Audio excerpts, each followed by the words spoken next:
Ini saya baca di bab Al-Mithalul Awal. Jawazu hibati thawabil qiraah wa shadaqah lil mayyit wa wusuli thawabil qiraah wa a'malil birril mayyit.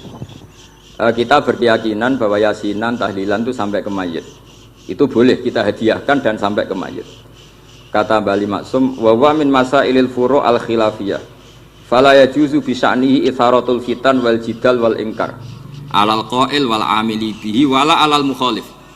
Ini dari awal masalah khilafiyah, sehingga gak perlu jadi konflik yang berkelanjutan, baik kita menuntut yang melakukan itu atau menuntut yang menentang itu. Karena dari awal ini masalah furu'iyah, sing nglakoni nggih monggo, sing nentang nggih napa monggo. Selama ini kan kita yang melakukan memaksa orang lain menerima, yang menentang memaksa orang lain menghentikan. Ini tidak fair, kata Bali. Kata beliau, itu gak fair. Wala yang bagi ayyaqa bainahuma ma la yang bagi wuqu'uhu bainal akhwaini muslimaini.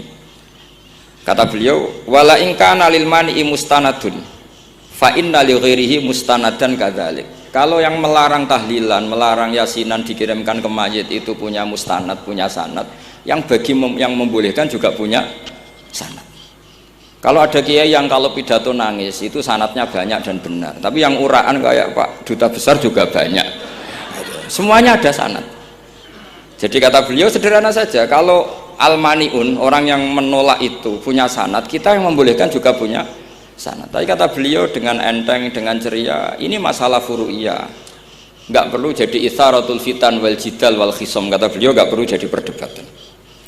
Menyangkut sawabul qiraah atau sawabu amalil khairi, apakah sampai ke mayat apa enggak, ini kata beliau, kata Mbah Ali Maksum, beliau justru menukil Ibnu Taimiyah yang notabene sering dipakai dalil para orang-orang sana. Ini mirip kitab Said Muhammad. Jadi Said Muhammad itu kalau istidlal sering pakai Ibnu Taimiyah karena itu yang dipakai mereka. Tapi ternyata Ibnu Taimiyah, qala Ibnu Taimiyah innal mayyit yantafi'u bi qiraatil Qur'an kama yantafi'u bil ibadah al maliyah minas shadaqah wa nahwiha. Terus faqala Ibnu Qayyim fi kitabir ruh afdalu ma yuhda ilal mayyit as-shadaqah wal istighfar wa du'a lahu wal hajju anhu. Artinya gini, kita sekarang ini tidak pernah kayak Bali Maksum pakai dalil itu berdasar Ibnu Taimiyah dan Ibnu Qayyim. Kita seakan-akan Ibnu Taimiyah itu orang yang pasti melarang itu. Pertanyaannya adalah, terus kesannya yang membolehkan itu hanya kiai lokal itu, kiai nasional itu. Padahal zaman Bali sudah mengajarkan kita yang membolehkan ihda'u a'malil khairi ilal mayyit, yang membolehkan hadiah Yasin, Fatihah, tahlil ke mayit itu adalah orang sekaliber Ibnu Taimiyah dan Ibnul Qayyim. Sehingga dengan kita pakai ilmiah yang diterapkan Bali Maksum, kita ini merasa orang keren, orang global, orang yang keren. Karena guru-guru kita Bali Maksum, Mbah Hamid biasa mentahlili, Mbah Munawir semua mentahlili guru-gurunya. Di level ulama global ada Ibnu Taimiyah dan Ibnul Qayyim.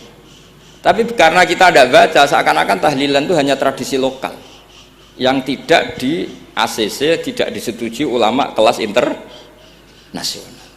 Padahal di sini jelas diceritakan Ibnu Taimiyah berpendapat qiraatul Quran yang dihadiahkan ke mayit atau tahlil itu boleh. Jadi ini sangat penting supaya orang itu pakai tradisi ilmu. Makanya kata Mbah Maksum, kata Bali Maksum di sini diberi muqaddimah, wa huwa min masailil furu' al khilafiyah fala yajuzu bi sya'nihi itsaratul fitan wal jidal wal inkar alal qail wal amili bih wala alal mukhalif. Jadi kita sendiri disarankan beliau, kamu juga enggak usah nantang debat sama mukhalif karena dari awal sudah masalah-masalah yang apa? Khilafiyah.